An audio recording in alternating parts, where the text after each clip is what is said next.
Okay guys, so you've seen the video title, you know what we're talking about today. This comes from an article. It was written by Menno Henselman, an individual in the fitness industry, which I consider to be a pretty good source of information.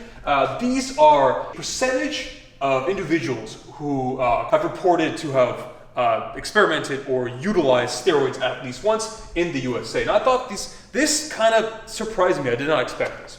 So in this article, they came out that when it comes to grade 12 individuals, this number came out to 6.6%, which I thought was, it's not a crazy high number, but still when you think about it, that's more than 1 in 20 people. Do you know 20, 12th graders in average class? Well, according to this stats, at least one of them, you can kind of extrapolate, might have experimented with anabolic steroids, something which a lot of people out there, I think they erroneously believe is just like this secret, weird, underground thing used by like the biggest, craziest motherfuckers in your gym, like some massive bodybuilder, and according to this, like, that's not exactly the case. But speaking of bodybuilders, when it comes to competitive bodybuilders, this number, which I knew was gonna be high, I mean, we're dealing with bodybuilders here, I mean, like, come on.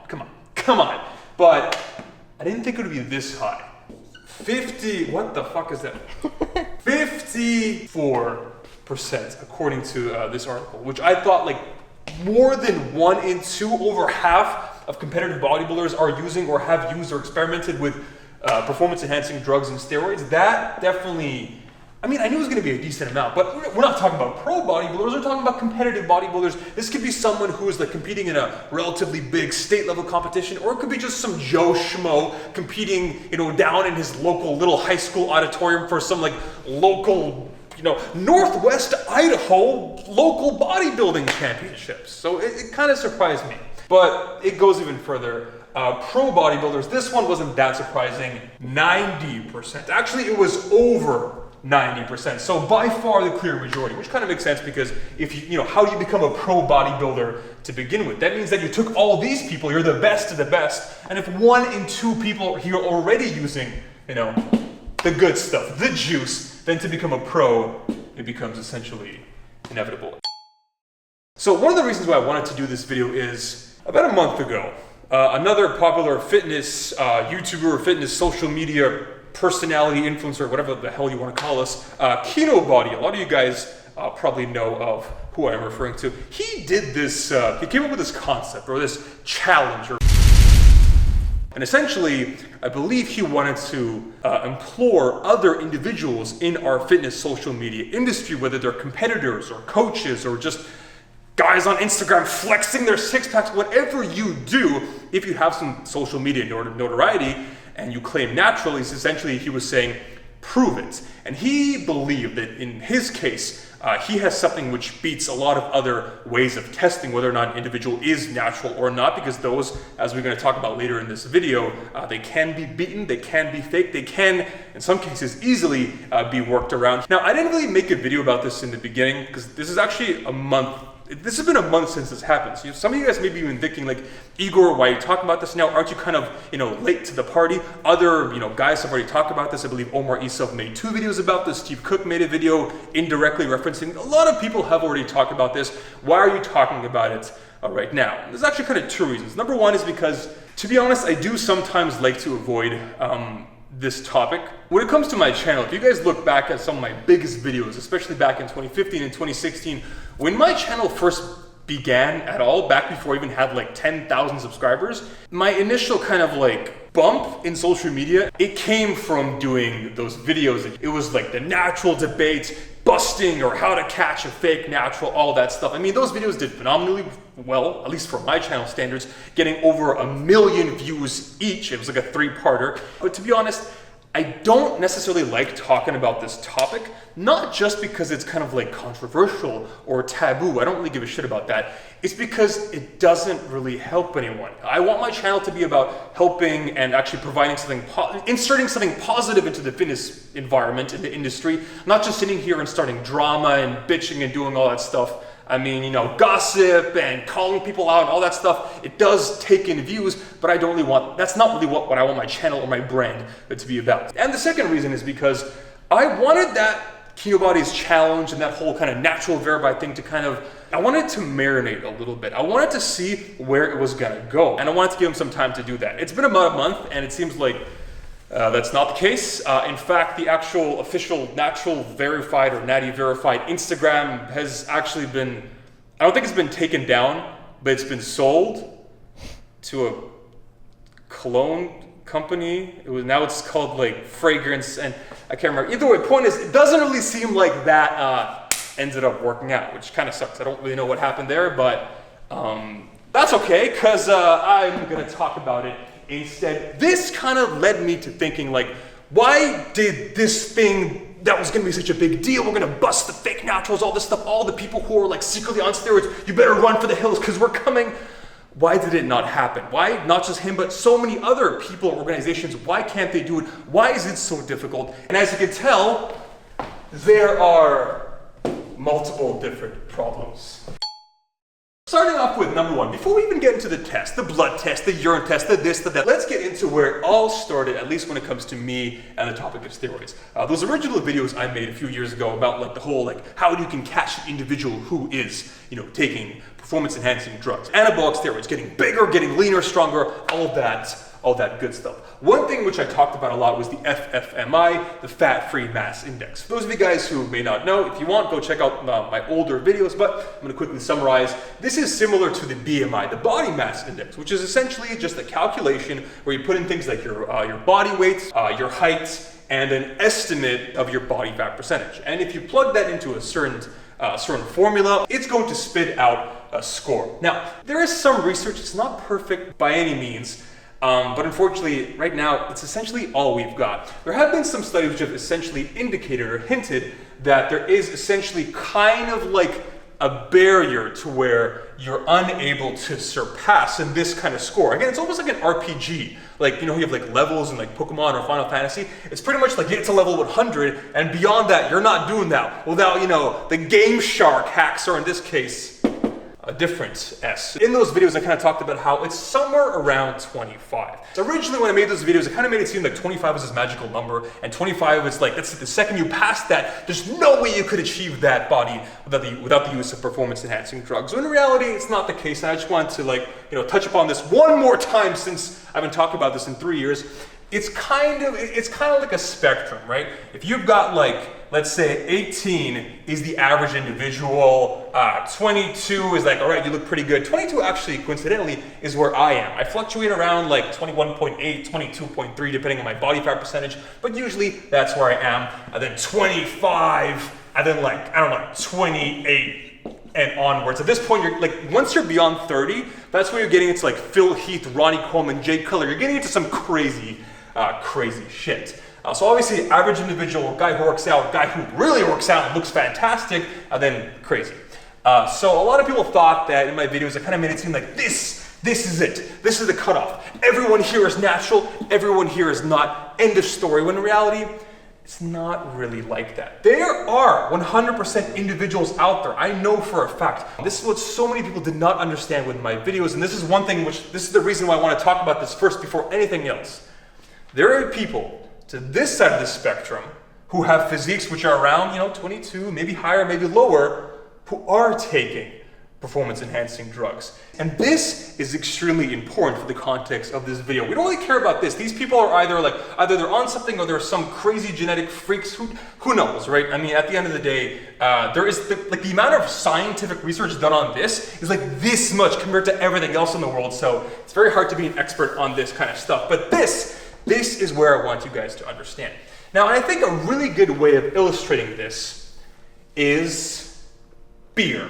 I'm gonna use myself as an example. So, if I have 6 beers, I am pretty much drunk. You can tell. I'm stumbling, I'm wobbling, I'm like, you can pretty much see it on my face, you know, like it's at that point for the majority of people out there, I'm obviously showing the physical manifestations of an individual who is drunk. You can look at me just the way I act without actually seeing me drink the alcohol. If I just walk up to you, you can tell, bro, you're smashed, you're drunk as hell. The physical manifestations, the symptoms of it are so obvious due to the magnitude. For me, 6 beers is a decent amount. You can tell. You can almost like say that this is like having an FFMI of like 28 or more.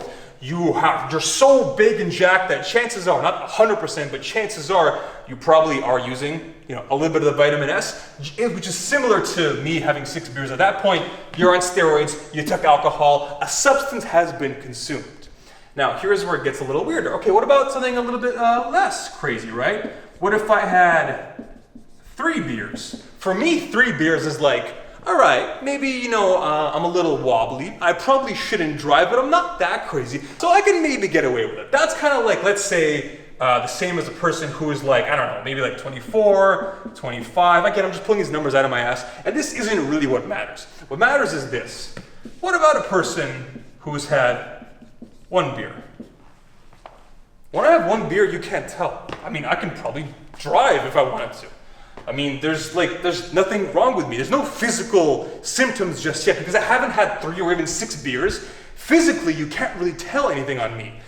But the question is, did I consume alcohol?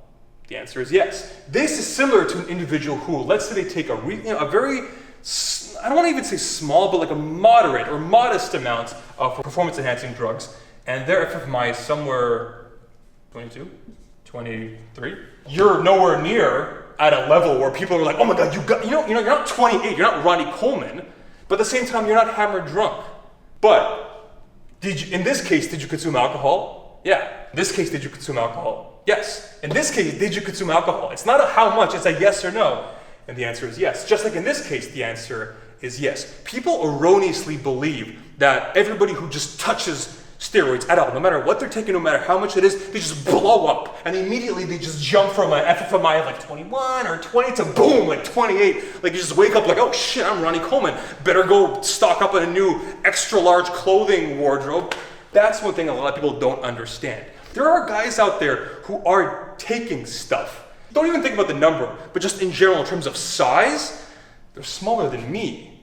And I have a physique which I think is good. I've been working out for a long time, but it's not anything to write home about. I'm not exactly on the cover of muscular development or men's fitness. So essentially what I want you guys to understand is that when it comes to the FFMI, just because some guy isn't jacked out of his mind doesn't mean he could potentially be taking some stuff. Not to make him huge, but to give him a bit of a boost. We're not talking 30 pounds of muscle, we're talking 5, 8, 10 pounds of muscle, and then maybe 5, 8, 10 pounds less of fat. Not everybody who touches a steroid becomes Ronnie Coleman over the course of 3 weeks. Just like not everybody who has 1 beer wakes, in 30 minutes, they're just hammered drunk and they're falling over. It doesn't necessarily work like that.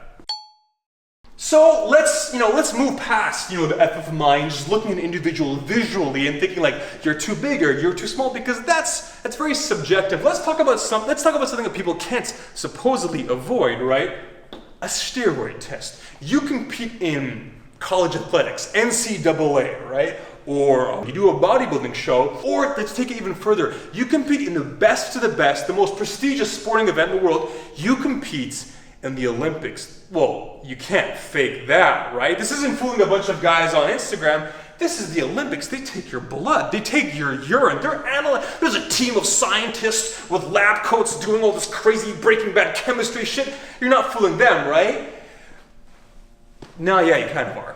So there's actually a reason why we have 2 different topics when it comes to steroids, and the issue is a separate issue for both of them. So when you think about steroid tests, this is one thing which a lot of people don't understand. They believe, erroneously, which I know I've said that like 10 times in this video, that's essentially the name of the game when it comes to this video, our unfortunately erroneous beliefs when it comes to anything involving steroids and sports and athletics and things like that. People believe that there is some kind of magical machine, and you put like a drop of your blood or a little bit of the athlete in question's urine, and it's just like the steroid meter, steroid detector 4000, and it just goes like bleep, bleep, bloop, bloop, and it just spits out like steroids, yes or no. That's not exactly how it works. A good segue, a good example of this is, God forbid, if you need to go and get tested for something like cancer.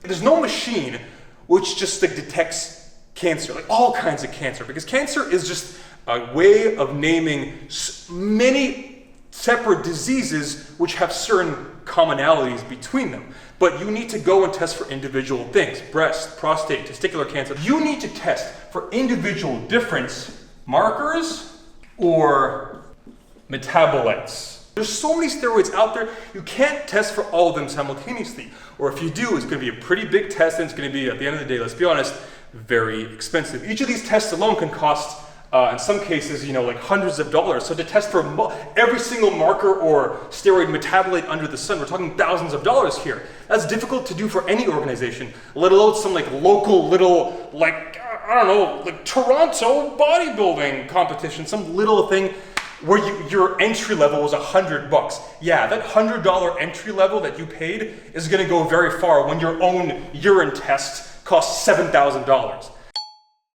And unfortunately, it gets even worse. Because, okay, fine, let's say they do test you for whatever you're on, especially if you're on the standard stuff. There's a lot of steroids out there, but some of them are kind of considered the more common ones. Let's say that they have a test to look for that. Okay, fine. How long is it going to be in your system? The second problem, detection time. Let's say, you actually do get tested for whatever you're on. Okay, that's cool, but how long does this last? A week? A year? 10 years? That would be great, but it's not exactly a reality. In fact, let me give you a few examples. Here are these are just, I did a very quick Google search. And by the way, this is not crazy, super hard to find advanced information. My advanced research was going to this one website, maybe you guys have heard about it, it's called Google, I believe, I think that's what it's called. And it had an article right there, pretty much on the front page about this. So it's not that advanced, research. It took me a grand total of 30 seconds. Here are some examples of performance-enhancing drugs, most of which are steroids. So one of them is called DECA. Specifically, I believe the name is decadurabolin or something like that. This bad boy is detectable in your body for 17 to 18 months. Now, moving on. Test E. This is a testosterone enanthate, I believe that's the name. I've done a bit of research on this. This seems to be a very standard. A lot of times when people are taking multiple steroids, usually they're taking one of them is some kind of derivative of testosterone, obviously the main male anabolic hormone. This one has a detection time of 3 months. So definitely less than this, but still a considerable amount. And the reason I'm kind of talking about this is, let's say you're doing bodybuilding competition or athletic competition, whatever it may be. A lot of them are going to test you on the day of the actual competition. When I competed in men's physique or bodybuilding, same thing. Some of the guys would come off the stage and then immediately a judge or an official would come to them and be like, you have been randomly selected for a performance-enhancing drug test. You need to come with me right away. We're going to keep our eyes on you. We're going to take you to the bathroom. We essentially have zero privacy. You need to pee in this cup. But the thing is, if you know what competition you were doing, the actual date of it, months out, you can time this stuff very well. So theoretically, if you're competing in the first day of June, 3 months before that, you can stop whatever it is you're taking, and then on the day of your show, you can test clean because it's been at least 3 months. Now, that's not going to happen a lot of times because during those 3 months, if you don't have anything in your system, your physique is going to lose whatever performance-enhancing advantage you were using this stuff in the first place for. So probably not a good idea. But here's where it gets a bit worse. So Danabol, this one is actually pretty popular because I believe this is actually what Arnold Schwarzenegger took. It's actually a video talking about this. It was just in the beginning stage because bodybuilders in those days just experimented with it, but it was not illegal. It was we talked about it very openly. I mean, anyone that was asked, he says, you take steroids? Yeah, I take 3 Dianabol a day. Or someone else would say, I would take this, and that. This one is 5 to 6 weeks. So still a considerable amount of time, but I mean, went from 17 months to 3 months to 5 weeks, a little over a month. You can kind of see where this trend is going. Next up, Anavar, also a very popular anabolic steroid, very popular, I believe, amongst women and higher level bikini competitors because it's not a very powerful one, especially if they take it in smaller amounts. Again, I don't want to go too much into detail into this shit because A, I'm not an expert. I mean, I've done some research, but I'm not an expert. And also, I don't really want to be sitting here giving you guys advice on how to do this fucked up shit, which, as you can tell by the overall purpose of this video, is I'm not a big fan of, which is at least my personal opinion. But when it comes to steroids and drugs in general, I'm very libertarian. I don't care what you do as long as it's with your body and as long as it doesn't affect anybody else. Whatever you want to do with your body, as long as you're over the age of 18, you're an adult, fuck it, it's your body, go have a good time. Just don't fuck with anybody else and don't tell people you're one thing, natural, when you're in reality the other. So don't screw with other people or don't lie to other people. Other than that, go nuts. 3 weeks. So remember when I was talking about how like, oh, if you stop using whatever you're using 3 months before the competition, that's going to be a problem for your physique. 3 weeks is, it's not that bad anymore, right? I mean, if you're going to be tested on some show day and then you just use this stuff for 49 out of 52 weeks out of the year, and then you come and you test A-OK, well, it's like, okay, you're natural today. What about the other 49 weeks, the other 95% of the year? Well, in that case, clenbuterol. This one actually is not an anabolic steroid. It is a very powerful prescription drug strength thermogenic. It's a fat burner. This is not, you know, the little fat burner caffeine pills you can buy at your local Walmart. I believe it is like a class 4 or class 3 technically controlled or illegal substance or whatever. Point is, it's a drug. You cannot use this in competition. All of these are banned by the World Anti-Doping Association, WADA, which is kind of like the standard for what's allowed and not allowed in competition, used by everything from basketball to Olympics to bodybuilding. Essentially, all of these are, no. Clenbuterol is 4 to 5 days. We went from 17, 18 months to 4 to 5 days. You can take this shit on Saturday, and then next Saturday, whenever your competition is, you're A-OK, here's your gold medal. Nice job, natural bodybuilder. The last one I want to mention, this one is just absolutely ridiculous. You know, we talk about months, weeks, days, but this one is as low as testosterone suspension is 1 to 3 days. You can take this shit on Thursday, compete Saturday afternoon, take a piss test 10 minutes after you step off stage, and the judge is gonna be like, thanks, you're all good to go. Nice job, bro. These tests are beatable. Dare I say it, even relatively easily beatable. And it sucks, but it's the truth. All these things are problematic in and of itself, but let's say you're a conservative guy. I don't want to be fucked. I don't want to deal with this stuff. This is like I don't want to make my life into a walking, you know, university Chem 101 exam with detection times and half-lives and metabolite markers and FFMI calculations. I just don't want to deal with it at all. What do? Well, you're in luck, because you can be a competitive bodybuilder who never has to deal with this shit because they don't test you.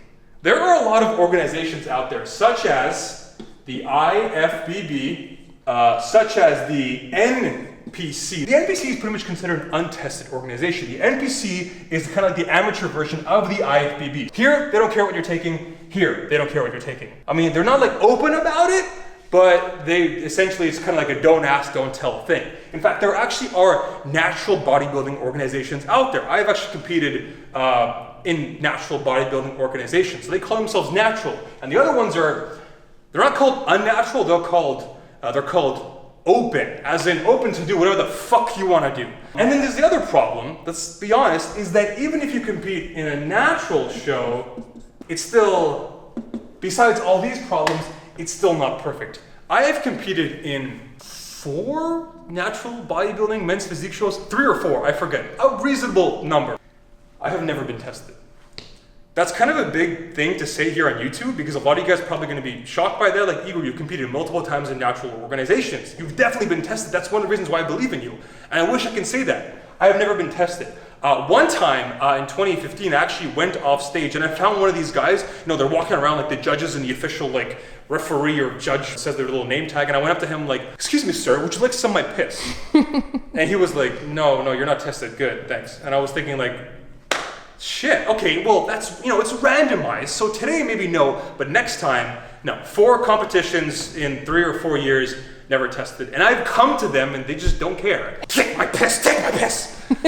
And I think one of the reasons is why, because again, guys, this stuff is hard to do. And one thing, in addition, is it's expensive to do. These shows are not cash cows. You don't get into the world of amateur local bodybuilding to really rake in the money. So because of that, they don't have an endless budget to test everybody. I don't know, I don't want to tell people how to do their job, but I'm just letting you guys know that if you want to be tested, just compete in untested organizations, or fuck it, try your luck with a natural competition, because at least in my case, so far I'm 4 for 4 on not being tested, despite trying to.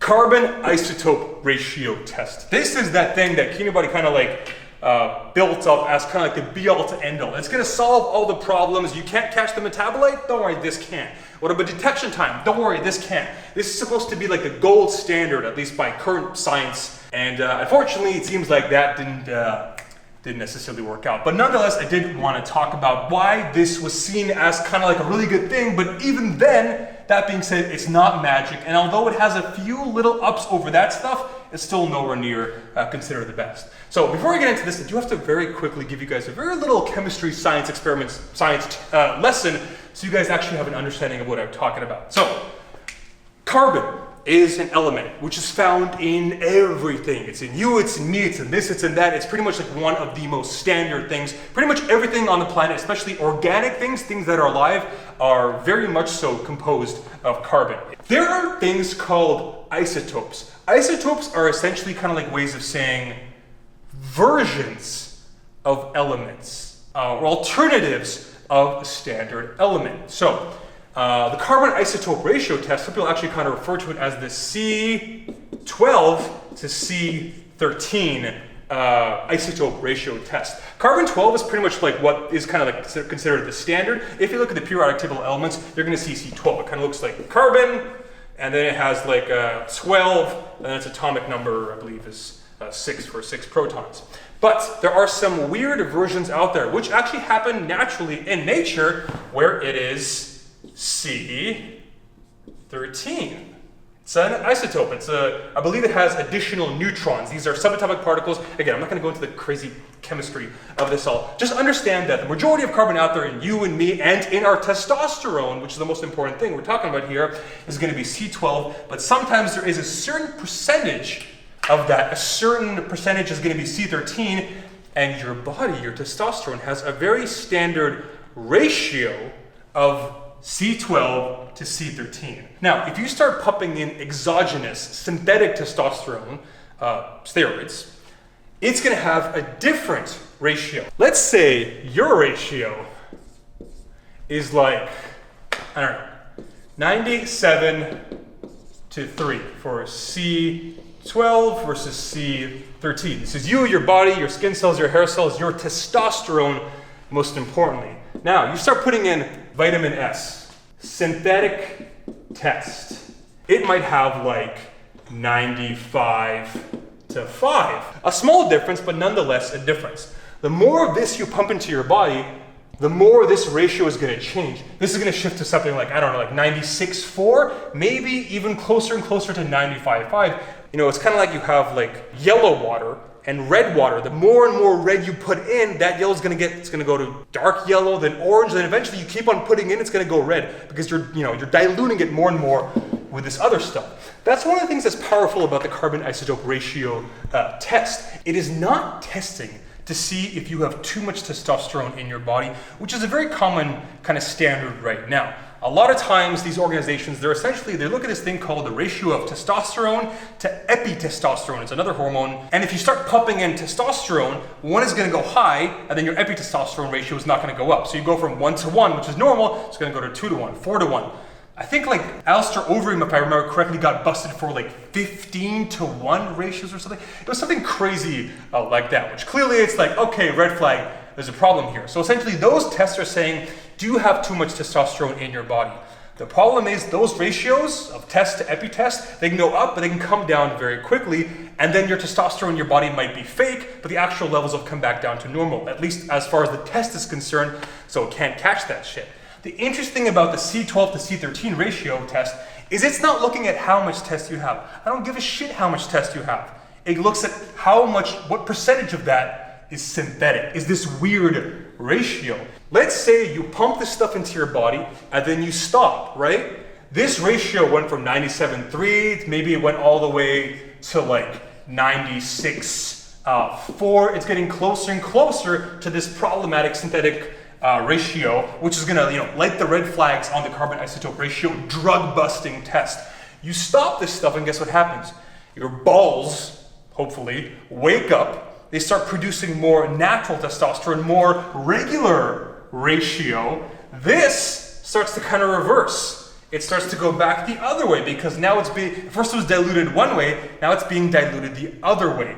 This detection time for this test is still kind of up in the air because again, this is kind of a relatively new test. It's kind of unknown, or at least it's unknown, you know, through the amount of research that I have done, which is a relatively, you know, a decent amount. So this is one of the problems because this stuff isn't forever. It's not like the second you take any amount of testosterone synthetic steroids that your levels are permanently like, you know, synthesized or whatever, and that's it, we can detect you forever. No, you stop doing this shit and the levels are, you know, they went one way, now they're gonna come back the other way. And if you do this, again, intelligently enough in terms of detection time, you could beat this test.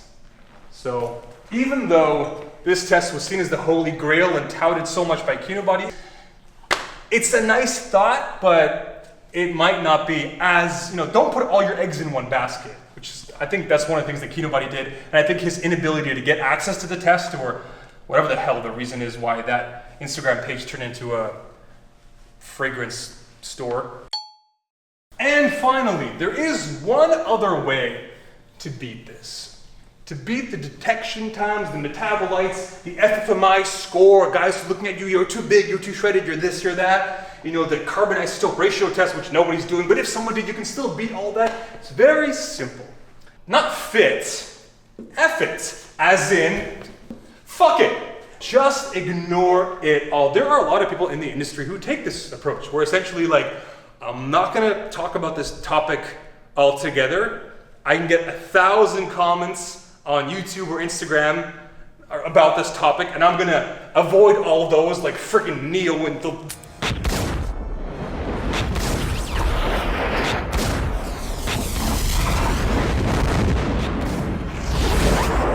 You're allowed to do that. My job isn't to sit here, I don't want to do that shit anymore. I'm not here to call people out. You can do whatever the fuck you want with your life. Again, very libertarian when it comes to this shit. Your body, your life, but all the ways that you can beat this system, and people out there still think, well, again, I'm gonna give you the benefit of the doubt because nobody does this stuff. This is just for the really, really massive guys. This is just for like the crazy, huge, the majority of people don't do this. This is a rarity.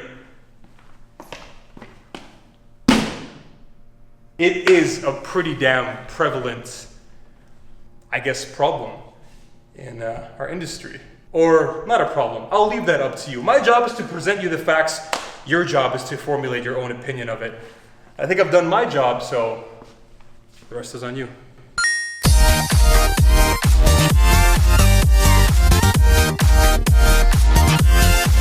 Nice.